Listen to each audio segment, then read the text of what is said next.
Welcome to Boilers Extra, live from Mackey Arena. I'm Nathan Barrett from Indy Star. Sam King from the Journal and Courier, where Mackey Arena, where Purdue won 93 to 85 against Penn State in a game that in the first half had a lot of offensive fireworks. Purdue was able to put out that fire a little bit in the second half and get some separation, but man, Purdue had 93 points and kind of needed all 93 of them to come out with a win today. Yeah, I mean, as recent Purdue Penn State games have gone, they'll take this one. I was at the one in State College last year where they turned the ball over like 24 times and got just pretty much run out of the gym in a weird way in the Big Ten opener, Big Ten road opener.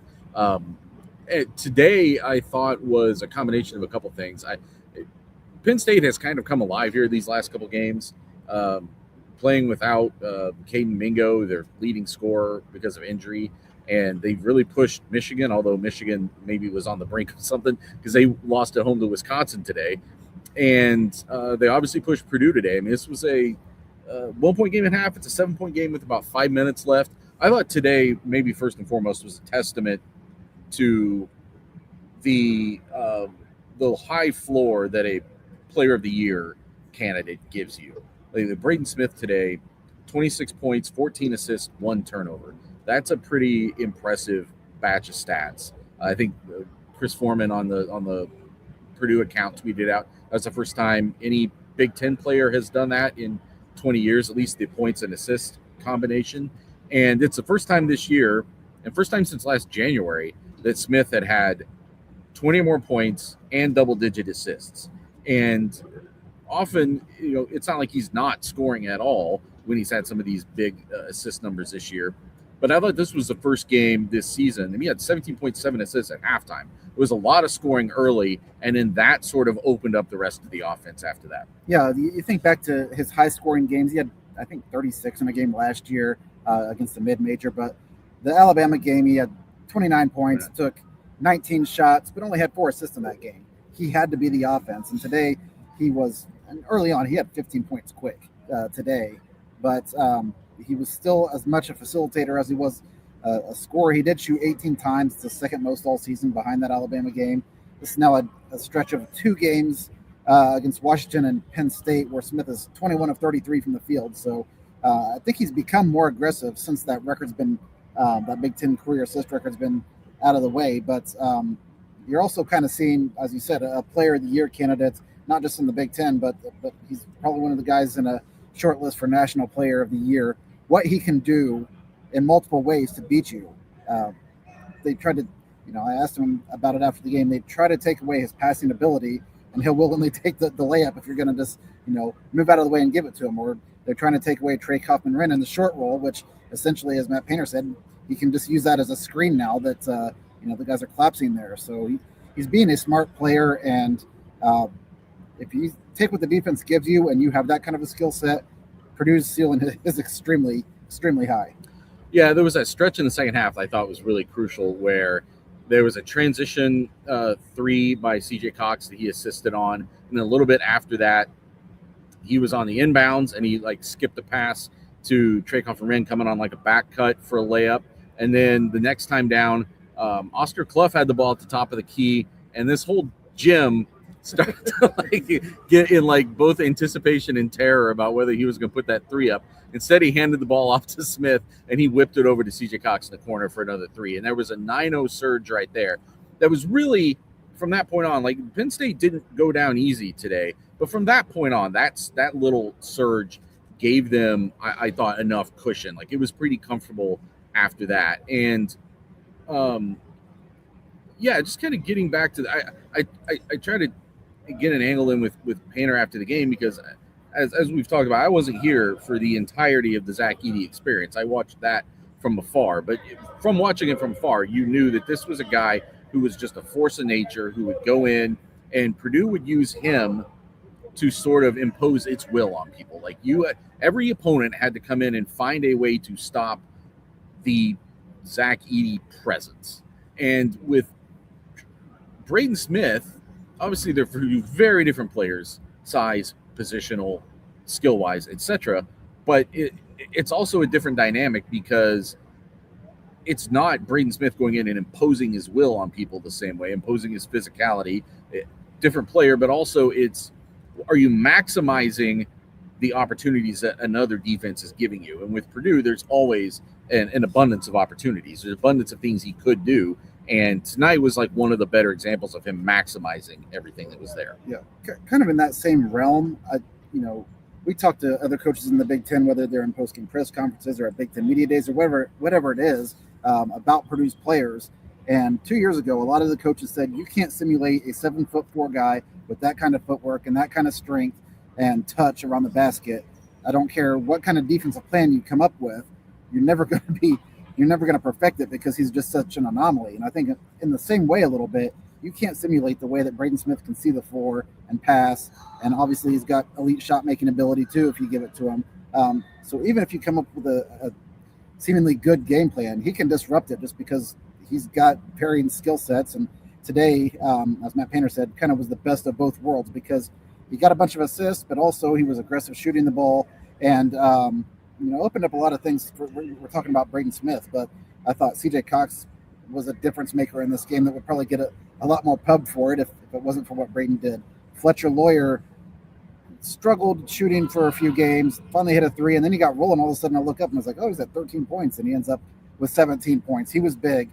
Trey Kaufman-Renn didn't do a lot scoring, but did a lot passing the ball, getting rebounds, and then Oscar Clough, was a massive presence on the boards and scoring inside.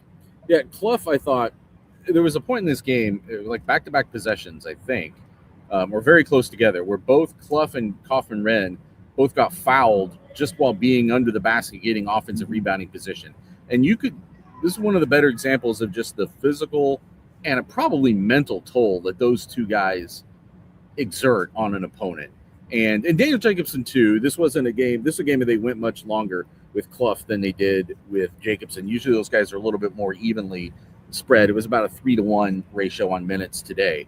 But part of that was just Clough was really having his way underneath with Penn State, especially in the second half. I mean, there was a long stretch of this where I thought just like his putbacks, his ability to get offensive rebounds, extend possessions, and it's a mental bash that you can exert on a team. And I think that as this season goes along, you get farther into this season, and there's just a general physical toll that you take. Like those three guys can really beat up on teams as you get farther into this season. Yeah, and don't want to keep bringing up Edey, but 2 years ago, that's what he did. You would see teams just wear down trying to put 2 or 3 guys at times on one player. But yeah, you're absolutely right. I think Oscar Clough is something that Purdue desperately needed and had to go get out of the transfer portal, but he's become, probably better than I anticipated he would be as an offensive presence. I thought he would be a rebounding help, get offensive rebounds and kick it back out or whatever. But he's kind of seeking his shot at times now. When he gets the ball, he's looking to score, and he's not the first, second, third, maybe sometimes not even the fourth offensive option there. But when he gets the ball that close to the basket, he's going to go up with it. I think he had 2 offensive putbacks that were crucial when it was there at like a 7-point, 8-point game in the closing moments of the second half. So massive get through the transfer portal, but then he's only gotten so much better since he got here. And when you look at the opposing team's post, trying to match up with last year, they only had to worry about Trey Kaufman-Renn. There wasn't even a Daniel Jacobson. It was Caleb First. That was the other post getting most of the minutes there. I can see how that can just wear a team's down, get either that or get in foul trouble, and then you kind of can impose your will with just having 3 guys out of those 2 spots to do work underneath. It's just the efficiency of it, too. I mean, for people who have been following Purdue basketball for a long time, you can remember A.J. Hammonds, Caleb Swanigan, Isaac Haas. Back in that era, Matt Painter used to talk about, hey, when you play through your bigs this much, you're going to have to put up with some turnovers. And those guys, not every night, obviously, but they would have their nights where there was a pretty big pile of turnovers. And that's just part of sometimes the dynamic of being under the basket, et cetera. Well, number one, they're playing with a better point guard right now and maybe better passers just overall, top to bottom. Not a slight on the guys that were there then. No, that's just there haven't been any as good as this. But then also, like Clough, he had 1 turnover in 29 minutes tonight for as much usage as he has, and he's 10 of 11 from the field. That's that is an efficiency that you don't often get out of bigs. And his assist to turnover ratio, I don't have it in front of me, but it's not that he's had a ton of assists this year, although he's had an okay amount. But it's just that he's avoiding turnovers, I think, pretty impressively this year. Lots of other, I think, things on the good side that you can mention. You already mentioned C.J. Cox. Fletcher Lawyer was 4 of 8 from 3 today, and I think it was probably good for him and for Purdue to see those shots fall. It's not like he has stopped shooting. And in some of the games that he's been off, he's had some offers, and he's also had like a 3 of 10 or a 4 of 10. So it hasn't really been a chance to like really boost the percentage back in the direction that I think we're all accustomed to for him. But tonight was an example of that. So let's talk about defensively. I thought there was still some evidence of shortcomings here. Obviously, when a team scores 44 points on you in a half and 85 for the game, that's the most points Purdue has allowed in a game this year. And there have been some other games earlier this year where they allowed in the 70s, and it was some of that was like junk minutes late in the game. But Penn State should not be scoring 85 points at Mackey Arena without its leading scorer. Yeah, and I think it was 23-23 or something with 8 minutes to go in the first half, and I tweeted, Purdue's actually not playing terrible defense. And then after that, gave up a couple easy layups, wide open threes, and I was like, man, I feel like every time I post something on X, the opposite happens. It happened with Fletcher Lawyer today. I mentioned about how he needs to get in a rhythm, and all of a sudden he starts hitting shots. But yeah, you are the rainmaker. You don't want to be a team that has to go out and just outlast teams. You don't want to be the 2001 Indianapolis Colts that has to score 38 points because the other team is going to get 35. And I don't think that Purdue's necessarily in that range. We've seen Purdue have some really good defensive games here as of late. But Penn State hit 12 threes, came in averaging 7.5 makes from 3 per game, had 8 by halftime. So there was some anomalies, but banked in a deep 3-pointer at the end of a shot clock, I think. But that was one of the ones that was like rough. But a lot of them were just they were just clicking.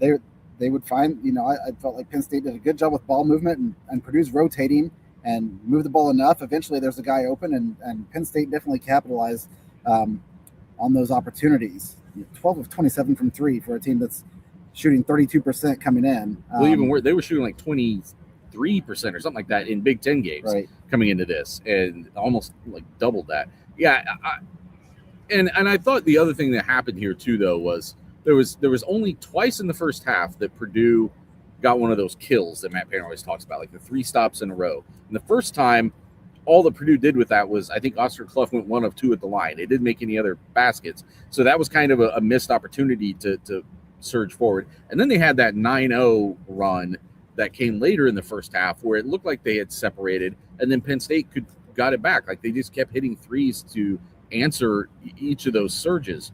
In the second half, you saw them, I thought, maybe go to the 3 a little too much. Penn State did. I thought they got a little 3 happy coming out of the half, but then that was when Purdue was letting them have too much of a roll to the basket. I just thought that they didn't defend their men very well today. I didn't think they kept guys in front of them enough, and I still think that's like the thing that lingers out there. It's like if they're not going to do that, if that's not going to be who they are this year, then they have to be this good offensively. Like you have like this good, like this insanely good offensively against good teams is what you're going to have to be. If they can get there defensively, then that in conjunction with what you saw from Braden Smith, Oscar Clough, and everybody else tonight, that's championship basketball. Yeah, and this is a game I think Purdue needed because it's been winning games so convincingly. Even the Washington game that was an 8-point difference was, it was much larger than that. It never felt like Washington was going to come back and win that game. Purdue needed to be pushed, and I wondered when it was pushed in a Big Ten game, how the rotations would look. You already mentioned Jacobson only played 10 minutes tonight. Purdue got 4 points off the bench in this game. And we've talked all year about the depth and how, that was maybe a strength. Today, Purdue rolled with its starters for the most part. Trey Kaufman-Renn did get in some foul trouble, didn't play the last 6.5 minutes of the first half. So that's where a bulk of Jack Benter's minutes came from. But for the most part, Purdue had starters out there and rolled with them and just kind of let that unit will his team to victory. Well, and when you're as efficient as Purdue is on offense, then when you have a 10-3 turnover disparity in your favor, and then that turns into an 18-4 disparity in points off turnovers. And Matt Painter mentioned that after the game, but that really was what decided this game. Probably you take away those 13 possessions, and this is a game that is 6 points in Penn State's favor. So that tells you something. Like, they all count, and Purdue gets credit for creating some of those turnovers. And in that 9-0 surge I talked about in the first half, the first 3 of those possessions, I think they had 4 stops in a row. The first 3 were all just Penn State turnovers. And one of them was Jack Benner taking, like, his, I don't know how many charges he's taken this year, but it's been a bunch. So, like, they were getting hands on balls. They were starting some fast breaks. It wasn't in abundance the way it has been a couple times this year, but it was enough to make the difference in a game like this. So one more home game in this stretch. They play Iowa at home on Wednesday. I think Iowa's an interesting team under Ben McCollum. They've had some success early on. Like I said before, Nebraska won at Indiana after being down 16 early in the second half, something like that. And Michigan lost at home to Wisconsin. So there are 2 undefeated teams left in the Big Ten, and it is Purdue, preseason number 1, and Nebraska, the preseason number 15, I think it was. Very deep in the well, not just in the Big Ten. I was thinking, what would they have been across college basketball preseason? They've been impressive. I thought they were impressive again today, and that's something that Purdue can worry about down the line when they have to go to Lincoln later this year. But that game is now looming large, and when we were doing our picking of which games we were going to cover between me and you, it was kind of like, all right, I'll cover that game at Nebraska. Now it might decide a Big Ten championship. Well, and there used to be days when going to the game at Maryland was like a big deal, and now that's like, that may not be that good of a game. I'm glad that's a Sunday afternoon I can get out of town, but now they'll watch it go triple overtime, and I miss my flight. Anyway, 93-85, Purdue over Penn State. We will be back with you no later than Wednesday after the game, and then Sam gets on a plane and goes to Hollywood to cover a couple of games. I will be back home for that road trip. Thanks for joining us. We will talk to you again soon.